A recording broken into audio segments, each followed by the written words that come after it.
You ask Tiger to solve. This deals with linear equations with one unknown. The final result is y equals 7. Let's solve it step by step. Group all constants on the right side of the equation. Add 4 to both sides. Simplify the arithmetic.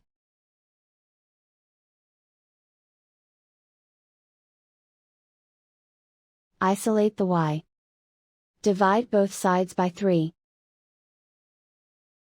Simplify the fraction. Find the greatest common factor of the numerator and denominator. Factor out and cancel the greatest common factor. And so the final result is y equals 7.